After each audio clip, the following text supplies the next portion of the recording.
오늘 우리에게 주시는 하나님의 말씀은 신약 성경 갈라디아서 4장 8절에서 20절까지의 말씀입니다. 이제 제가 하나님의 말씀을 봉독하겠습니다. 하나님의 말씀을 경청하십시오. 그러나 너희가 그때에는 하나님을 알지 못하여 본질상 하나님이 아닌 자들에게 종노릇하였더니 이제는 너희가 하나님을 알 뿐만 아니라 더욱이 하나님이 아신 바 되었거늘 어찌하여 다시 약하고 천박한 초등학문으로 돌아가서 다시 그들에게 종노릇하려 하느냐. 너희가 날과 달과 절기와 해를 삼가 지키니 내가 너희를 위하여 수고한 것이 헛될까 두려워하노라. 형제들아, 내가 너희와 같이 되었은즉 너희도 나와 같이 되기를 구하노라. 너희가 내게 해롭게 하지 아니하였느니라. 내가 처음에 육체의 약함으로 말미암아 너희에게 복음을 전한 것을 너희가 아는 바라. 너희를 시험하는 것이 내 육체에 있으되 이것을 너희가 업신여기지도 아니하며 버리지도 아니하고 오직 나를 하나님의 천사와 같이 또는 그리스도 예수와 같이 영접하였도다. 너희의 복이 지금 어디 있느냐? 내가 너희에게 증언하노니 너희가 할 수만 있었더라면 너희의 눈이라도 빼어 나에게 주었으리라. 그런즉 내가 너희에게 참된 말을 함으로 원수가 되었느냐? 그들이 너희에게 대하여 열심 내는 것은 좋은 뜻이 아니요 오직 너희를 이간시켜 너희로 그들에게 대하여 열심을 내게 하려 함이라. 좋은 일에 대하여 열심으로 사모함을 받은 내가 너희를 대하였을 때뿐만 아니라 언제든지 좋으니라. 나의 자녀들아, 너희 속에 그리스도의 형상을 이루기까지 다시 너희를 위하여 해산하는 수고를 하노니 내가 이제라도 너희와 함께 있어 내 언성을 높이려 함은 너희에 대하여 의욕이 있음이라.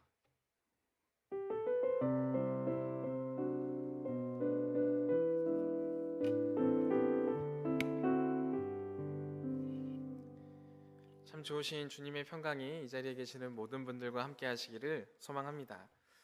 벌써 나온 지 꽤 되긴 했지만 여전히 반응이 뜨거운 넷플릭스 TV 프로그램이 있습니다. 흑백요리사 요리 계급 전쟁이 그렇습니다. 나온 지 꽤 되었지만 지금도 여러 유튜브에서 회자되고 있고 출연진들이 많이 등장하고 있기도 하고요. 후속으로 요리에 관련된 프로그램에 섭외가 되어서 많이 나오기도 합니다. 저도 제가 좋아하는 셰프가 참여를 한다기에 큰 관심을 가지고 나올 때부터 쭉 지켜봤습니다. 근데 그 셰프가 한번 떨어지고 나니까요, 흥미를 너무 쉽게 잃어버려서 잘 보지 않고 있다가 그래도 또 흥미 요소들이 있다고 하여서 그 부분만 한번 둘러본 적이 있습니다. 어떤 내용이었냐면 어떤 참가자인 셰프와 심사위원 셰프와의 그 이념의 차이라고 할까요? 생각의 차이라고 할까요? 그 차이로 인하여서 그 둘의 그 이야기를 보는 게 상당히 재밌더라고요. 심사위원의 심사는 명확했습니다. 의도가 있어야 되고 그 의도가 정확히 전달되어져야 하는 맛있는 음식, 그게 기준이었던 것 같습니다. 근데 참가했던 셰프는요, 내가 좋아하는 것, 신선한 것, 창의적인 것, 그러한 것 위주로 요리를 만들어 왔고 그러한 요리를 만들기를 좋아했었습니다. 그 두 부류가 너무 명확하게 나눠지다 보니까요, 이 처음부터 끝까지 계속 의견들이 부딪히는 것입니다. 그럼에도 불구하고 참가자는 참가자 나름대로 해왔던 대로 했고, 또 심사를 하는 분도 심사를 하는 그 기준을 가지고 쭉 이어져 가더라고요. 그래도 꽤 높이까지 올라갔다가 중간에 좌절이 되기도 했습니다. 그러면서 한번 생각을 해보았습니다. 그 두 가지의 방향성이 섞일 수 없는 게 맞는가? 의도를 가지고 정확하게 그 의도를 전달하는 맛있는 음식이라는 것도 중요하고 창의적이고 새로운 것도 중요한데 이 두 가지가 이렇게 잘 섞이면 너무 좋지 않을까라는 생각을 해보게 되었다는 것입니다. 그러한 관점을 가지고 오늘 말씀을 보면 우리에게 큰 유익을 주리라고 생각을 합니다. 갈라디아 교회에 대해서 계속해서 우리가 함께 살펴보고 있는데, 갈라디아 교회는 어떤 교회입니까? 사도 바울이 갈라디아 지방에 가서 복음을 전하기 시작했고요. 그래서 갈라디아 지방에 있던 사람들이 복음을 듣고 알고 믿음으로 나아가 세워진 교회입니다. 근데 그 갈라디아 지방에 거짓 교사들과 사도 바울을 대적하는 대적자들이 등장하기 시작한 것입니다. 그래서 그들이 들어와 바울이 전한 복음 이외의 것을 전하기 시작했고 그것에 의지하도록 했다는 것입니다. 그래서 이제까지 보았듯이 갈라디아서 1장부터 3장까지의 내용은요, 그러한 부분에 대해서 바로잡아 주려고 하고 갈라디아 교인들이 바울이 전한 복음으로 돌아오도록 권면하는 내용들을 담고 있습니다. 오늘 본문 말씀 4장 말씀에서도 그러한 이야기들을 계속 이어나가고 있습니다. 우리 8절 말씀을 함께 읽어보며 그 내용들을 함께 살펴보도록 하겠습니다. 8절 말씀을 함께 읽어보도록 하겠습니다. 시작. 그러나 너희가 그때에는 하나님을 알지 못하여 본질상 하나님이 아닌 자들에게 종노릇 하였더니. 갈라디아 교인들은 하나님을 알지 못했던 때가 있다고 기록이 되어 있습니다. 그럼 그때 어떤 일들이 있었느냐? 하나님이 아닌 자들을 향해서 종노릇 했다고 기록을 하고 있다는 것입니다. 하나님을 알지 못하니 우상을 섬기던 때가 있다는 걸 말하고 있는 거죠. 근데 그 우상을 섬기는 일이요, 다른 신들에 대한 관심과 그러한 마음으로 한 것이 아니라요, 그들의 일상과 매우 밀접한 관련이 있었다는 것입니다. 갈라디아 사람들은 잘 살고 싶었습니다. 많은 재물이 있기를 원했습니다. 명예가 있기를 원했습니다. 권력과 힘을 원했습니다. 그러하니 그러한 것들을 준다고 하는 신을 믿고 그 안에서 종노릇하기를 원했다는 것이죠. 그래서 지금 그러한 사람들에 대한 이야기들을 지금 사도 바울이 하고 있다는 거죠. 그러나 이제 사도 바울이 전한 복음을 들었고 그 복음을 믿은 사람으로서 갈라디아인들의 일상과 삶이 바뀌게 되었다는 것을 우리로 생각하게 하는 것입니다. 그리고 말씀에서는 이렇게 기록되어져 있습니다.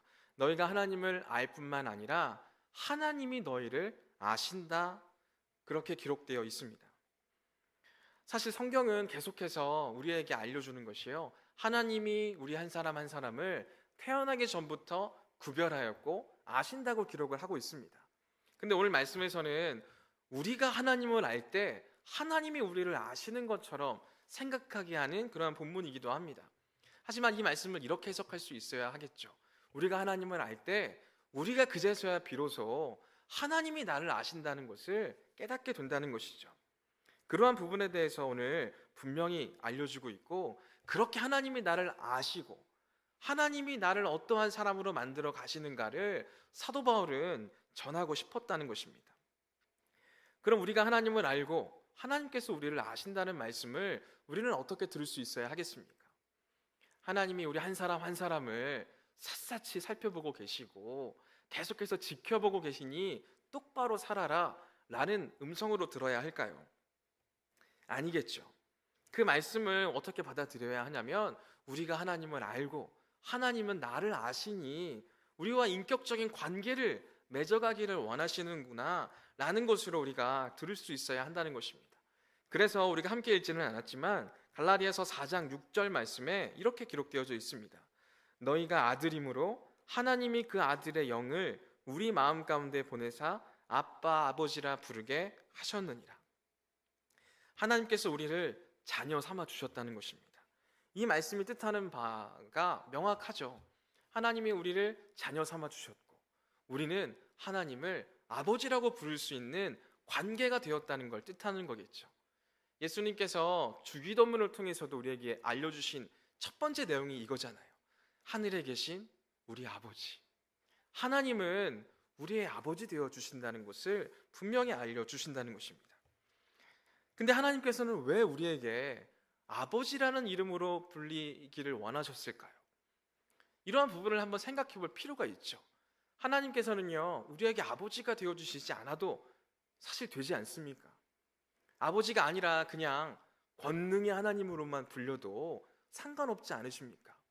치유의 하나님으로만 불려도 상관없지 않습니까? 왜요? 우리가 하나님께 구하는 부분이 그러한 내용일 때가 많잖아요.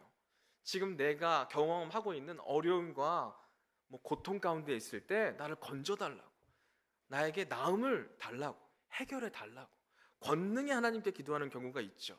내가 아프고 병들었을 때에도 치유를 바라며 기도할 때도 상당히 많죠.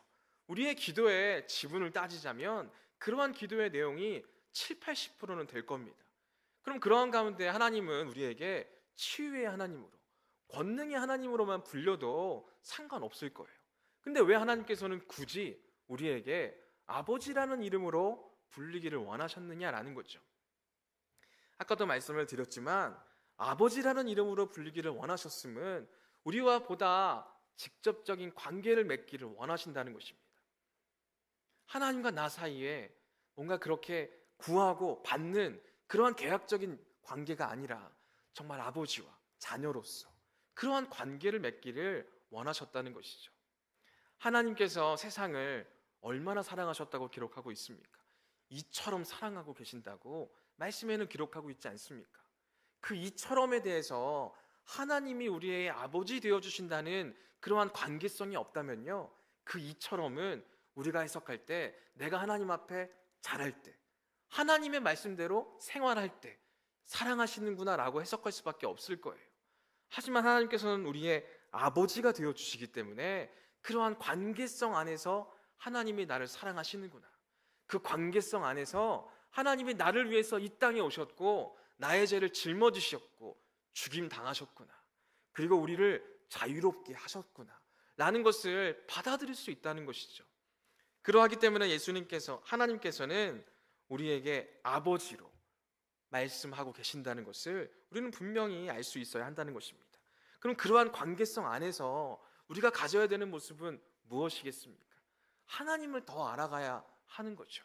하나님과의 관계성 안에서 하나님과의 깊은 사귐 가운데로 나아갈 수 있어야 하는 것이 우리가 가져야 되는 모습이라는 것입니다. 그리고 갈라디아 교인들에게도 분명하게 그러한 모습을 도전하고 있는 것입니다. 근데 지금 갈라디아 교인들의 현 주소는 어떻습니까? 그들은 다시 약하고 천박한 초등 학문으로 돌아가고 있다고 말씀은 기록하고 있습니다. 앞서도 갈라디아 교인들이 하나님을 알지 못할 때 우상을 섬기는 모습으로 갔다고 기록을 하고 있죠. 그리고 하나님을 알고 하나님께서 아버지이심을 깨닫게 되었을 때 그때에 더 깊은 사귐으로 나아가지 못하고 다시 약하고 천박한 초등학문으로 돌아갔다고 기록을 하고 있습니다. 여기서 말하는 초등학문은요, 어렸을 때 배우는 그러한 학문을 말합니다. 그러한 공부를 이야기합니다. 근데 지금 다시 돌아가 버렸다고 이야기를 하는 거예요. 여기서 말하는 초등학문의 내용은요, 율법을 이야기합니다. 그들이 율법으로 돌아가 버렸다는 거예요. 하나님께서 아버지가 되어주시고 그 관계성 안에서 우리가 하나님을 알아가고 하나님이 나를 알아가고 더 깊은 사귐으로 나아가야 하는 그들이 후퇴하고 있다는 거예요. 내가 이만큼 잘하면 이만큼의 복을 주시는 분인 것처럼 다시 권능의 하나님으로, 치유의 하나님으로 그들은 한 발자국 뒤로 나아가고 있다는 거죠. 그러한 이들을 향해서 사도 바울이 뭐라고 말하고 있냐면, 너희들이 지금 그러한 율법으로 돌아가는 것은 우상을 섬기는 것과 마찬가지인 모습이다 라고 이야기하고 있다는 것입니다. 이어지는 4장 10절 말씀에서도 그렇게 전하고 있습니다. 너희가 날과 달과 절기와 해를 삼가 지키니. 이 말씀은 유대인들이 지키고 있었던 날과 절기들을 이야기하는 것입니다. 제가 어제 리더 교육을 할 때 여기에서의 해를 태양으로 해석을 해서 말씀을 드리긴 했는데 제가 잘못된 것을 전했습니다. 말씀을 또 연구를 해보니 단순히 시간을 이야기하고 있는 것이었더라고요. 날과 달과 계절과 한 해, 이듬해, 다음해 그것을 이야기하는 연 단위의 단위로 이야기를 하고 있습니다. 이러한 절기들을 지키는 것이 율법에서는 굉장히 중요한 모습입니다. 매일매일 하나님 앞에 상번제를 드리기도 하고요, 안식일을 지키면 제사를 드리기도 했고, 또 절기들을 지키는 모습들은 말할 필요도 없을 것입니다. 그러한 것들을 잘 지키는 것이 내가 믿음 생활을 잘 한다는 증거로서 그들은 가지고 있었다는 것입니다. 그러한 모습을 유대교에서도 볼 수 있지만 종교개혁이 일어나기 전에 천주교에서도 볼 수 있었습니다. 그들은 절기 이외에 성인들이라고 있습니다. 하나님을 잘 믿고 정말 그 믿음의 경주를 잘 걸어갔던 믿음의 선배들을 그들은 성인으로 이렇게 세웠습니다. 성인으로 세우고 그들이 태어난 날이나 그들이 죽은 날이나 아니면 그들이 정말 놀라운 것들을 했던 날을 기념해서 성인들의 날이라고 해서 그 날을 지키기도 했습니다. 종교개혁이 일어나기 전에 그러한 날이 얼마나 있었냐면 1년은 365일이라고 이야기하잖아요. 그 중에 150일에서 200일을 성인들의 날로 지켰다고 합니다. 거기에 더해서 교회의 절기까지 합치면 거의 300일 가까이 되는 날들을 그들은 특별한 날로 지키고 있었다는 거예요. 절기들을 우리가 지키는 이유가 어디에 있습니까? 우리가 하나님을 알고 하나님이 나를 아시기 때문에 그 감사함과 또 하나님을 더 알아가기 위한 방법으로 절기들을 지키는 것이 않습니까?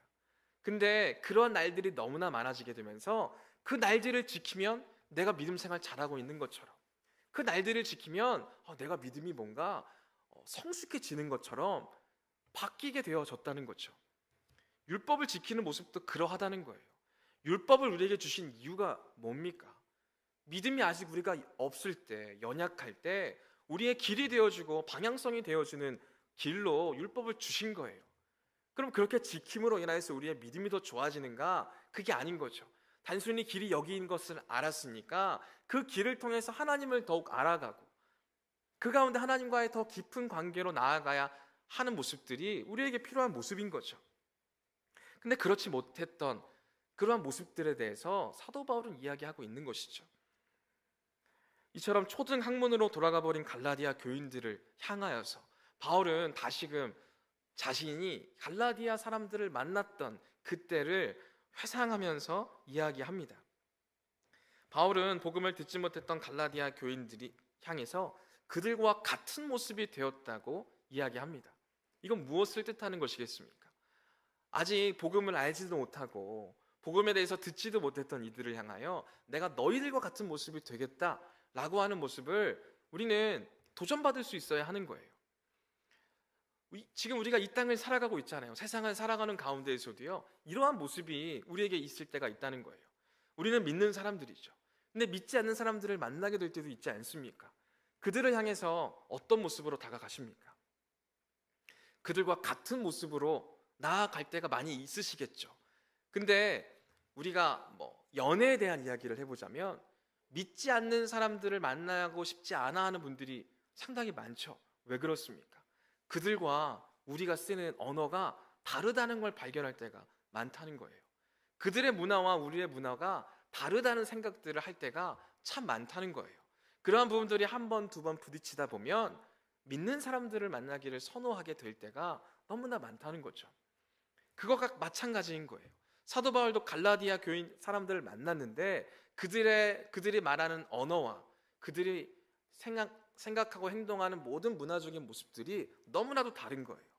그것을 향해서 사도 바울은 그들을 향해 공격적으로 이게 더 우월한 종교고 이게 더 우월한 언어고 이게 더 우월한 문화라고 이야기하고 있지 않다는 거예요. 그들과 같은 언어로, 그들과 같은 행동으로, 그들과 같은 문화 안에서 그들에게 다가갔다는 것입니다. 이전의 선교의 모습들을 보면 공격적인 선교가 굉장히 많았습니다. 제국들이 우리가 믿는 종교가 더 우월하고 우리가 가지고 있는 문화가 더 좋기 때문에 저들을 우리가 계몽시키겠어, 저들을 더 나은 존재로 변화시키겠어 라는 마음으로 선교했던 때가 있었어요. 하지만 지금의 선교는 완전히 다르지 않습니까? 우리가 더 우월하다는 생각으로 그들에게 다가가지는 않습니다. 그들과 같은 모습으로, 그들과 같은 언어로, 그들과 같은 문화로 그들에게 다가가지 않느냐는 거죠. 그리고 사도 바울은 그들에게 이렇게 말합니다. 너희들도 나와 같이 되기를 원한다. 이 모습이 사도 바울이 말하고자 하는 바인 거죠. 그들과 같은 모습으로 나아가고 그들 또한 나처럼 하나님의 자녀가 되기를 바라는 마음으로 그들에게 나아가고 있음을 우리는 바라볼 수 있다는 것입니다. 그렇게 그들에게 복음의 씨앗을, 복음의 향기를 전하고자 한 바울의 모습을 볼 수 있습니다. 그러면서 사도 바울의 처음 모습을 이야기하는데, 바울이 처음 갈라디아 사람들을 만났을 때 그에게 육체의 약함이 나타났다고 이야기합니다. 바울이 가지고 있던 육체의 약함은 무엇입니까? 우리가 흔히 알고 있듯이 간질병이라고 이야기합니다. 간질병은 자기도 모르게 몸에 경련이 있거나 정신을 잃어버리는 병을 이야기하죠. 그러한 모습을 갈라디아 사람들에게 보였다고 생각을 해보세요. 그들이 얼마나 경계하고 얼마나 피하는 사람이 되었겠습니까? 하지만 사도 바울이 그들에게 나아갔을 때 그러한 병의 모습을 나타냈음에도 그들은 바울을 피하지 않았고요. 오히려 바울에게 환대함으로, 섬김의 모습으로, 사랑의 모습으로 나아갔다는 것입니다. 그러한 모습에 대해서 사도 바울은 이렇게 이야기합니다. 천사와 같이, 그리스도와 같이 나를 영접했다고 말이죠. 그만큼 갈라디아인들에게는 이미 환대의 마음과 섬김의 마음, 사랑의 마음이 있었다는 거죠. 그들의 마음의 밭은 참 좋았습니다. 그러한 그들에게 사도 바울은 복음을 전했습니다. 말로만 전하는 복음이 아니라요, 바울 자신의 실천적인 삶을 통해 드러난 복음을 그들이 받아들인 거죠. 그리고 복음을 받아들인 갈라디아인들의 모습은 어떠했습니까? 그들이 가지고 있었던 환대와 섬김과 사랑의 모습은요, 전혀 위축되지 않았고 오히려 더 증가하게 되었음을 볼 수 있습니다. 우리가 함께 읽었던 15절 말씀에는요, 이렇게 기록되어 있습니다. 너희가 할 수만 있었더라면 너희의 눈이라도 빼어 나에게 주었으리라. 간질병과 함께 눈에 어떤 문제가 있었던 모양입니다. 복음을 받아들인 갈라디아인들이 어떤 생각까지 했냐면, 우리의 눈을 빼어 줄 수만 있다면 바울이 이러한 불편함을 경험하지 않았을 텐데 라고 하는 그 애타는 사랑의 마음이 있었다는 거죠. 복음을 받아들인 자들의 마음에는 이러한 환대와 사랑과 섬김의 모습이 있었음을 우리에게 보여주고 있다는 거죠. 근데 지금의 모습은 어떻습니까? 말씀을 통해 우리에게 보여주는 건 16절 말씀에 이렇게 기록되어 있습니다. 그런즉 내가 너희에게 참된 말을 함으로 원수가 되었느냐 라는 말씀을 갈라디아인들에게 하고 있다는 거죠. 이게 무엇을 말하냐면, 사도 바울이 갈라디아인들에게 참된 말, 우리가 이해하기 쉬운 말로 팩트를 이야기했다는 거예요. 내가 진리를 이야기했는데 너희가 나에게 원수가 되었느냐라는 이야기를 하는 거죠. 우리가 사는 이 모습 가운데에서도 이러한 모습이 흔치 않게 나타나지 않습니까? 진실을 이야기했는데 그 진실이 상대방에게는 상당히 기분 나쁘고 기분이 좋지 않은 그러한 모습으로 들릴 수도 있는 거죠. 저희 집에서도 매일매일 이러한 일들이 일어나요. 제 아들이 요즘에 6살인데 힘이 좀 생겼나 봐요. 그래서 저한테 계속 팔씨름을 하자 그래요. 제가 처음에는 몇 번 이겼다가 요즘엔 져줍니다. 그럼 져주면 좋아해요. 그럼 그 좋아하는 애를 그냥 가만히 저도 같이 좋아하는 마음으로 보는데, 제 딸이 옆에서 웃고 있는 아들을 향해 그렇게 얘기를 해요. 야, 아빠가 져준 거야. 너 힘센 거 아니야. 제 딸은 팩트를 얘기했어요. 그 팩트를 전해드는 제 아들은 제 딸을 향해서 허공으로 주먹질을 하기 시작합니다.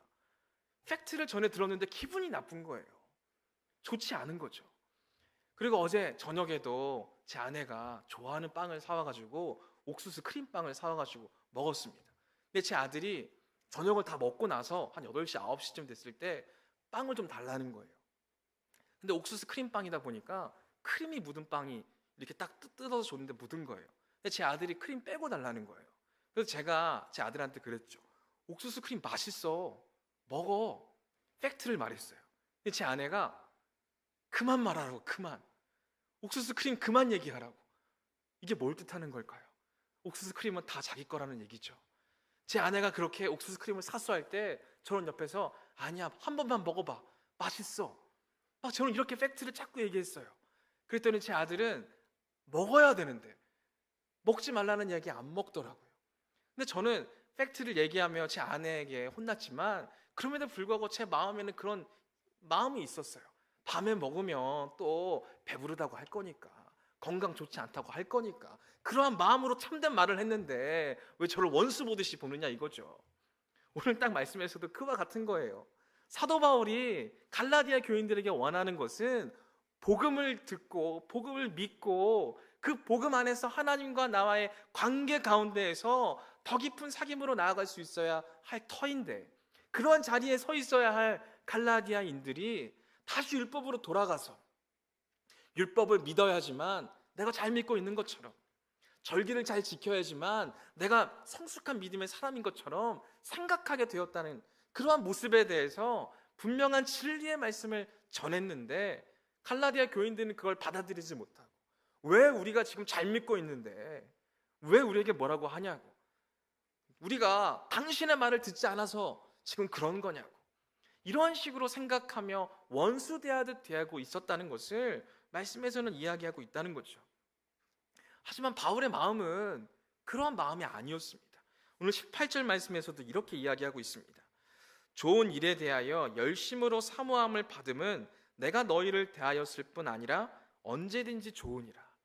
이 말씀을 통해서 우리에게 알려주는 부분은요, 만약에 그 거짓 교사들이 너희들에게 온전한 말을 전했다면, 복음에 대해서 제대로 전했다면 나는 상관없다고.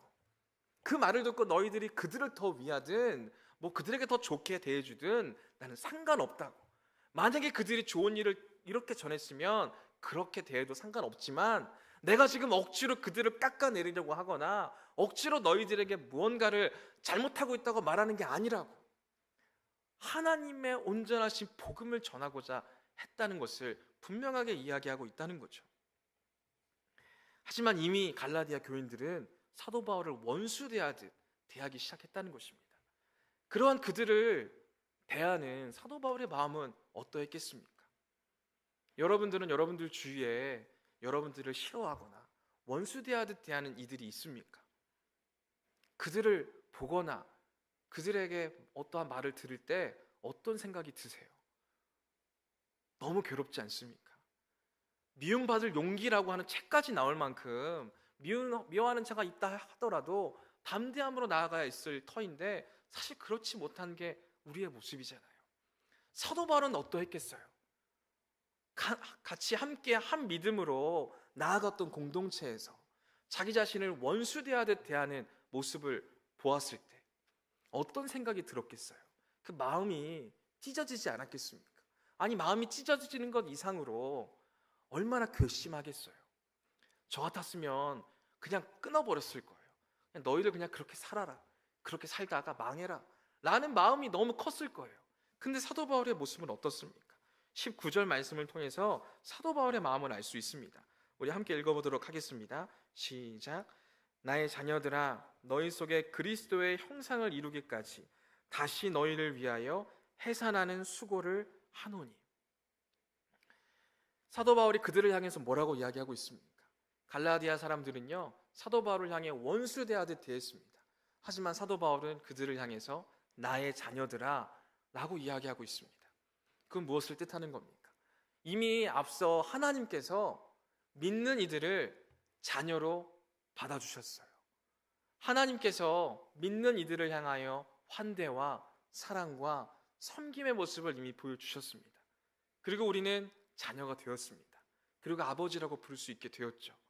사도 바울도 그 모습 그대로 본받고 도전하고 있는 거예요. 삶으로 나타내고 있는 거예요. 나의 자녀들아, 나를 원수 대하듯 대하는 너희들을 나는 여전히 환대한다, 사랑으로 받아들인다, 섬기는 마음이 있다 라는 것을 우리는 이 첫 단어부터 받아들일 수 있다는 것이죠. 또다시 해산하는 수고를 너희를 위하여 하겠다 라는 도전과 결단을 우리에게 보여주고 있습니다. 해산하는 수고가 얼마나 큰 수고입니까? 해산하는 수고는요, 자기 전부를 내어주는 수고와도 같습니다. 그럼 그렇게 해산하는 수고로 무엇을 낳고 있습니까? 내가 너희를 향하여서 이렇게 큰 열심으로, 큰 노력으로, 헌신으로 너희를 내가 섬기고 사랑하고 환대하겠다 라는 끝에 뭐가 남게 되는 것입니까? 사도 바울은 해산하는 수고를 통해 낳게 되는 것은 그리스도의 형상이라고 이야기하고 있습니다. 이 모습을 우리가 주의 깊게 볼 수 있기를 원합니다. 나의 열심과 나의 노력과 나의 헌신으로 남는 것이 무엇입니까? 남는 것이 나의 보람이 남는 것은 아닙니까? 내가 인정받는 것이 남는 것은 아니었습니까? 우리 교회 안에서요, 나의 헌신과 나의 노력으로 그리스도의 형상이 남을 수 있다면 그것이 가장 좋은 길입니다. 하지만 나의 열심과 나의 노력으로 내가 남게 된다면, 내가 인정받는 자리가 나타나게 된다면 우리는 다시금 나의 열심과 나의 헌신과 나의 섬김을 되돌아볼 수 있어야 한다는 것입니다. 사도 바울은 해산하는 수고를 합니다. 무엇을 위해서요? 그리스도의 형상을 위해서요.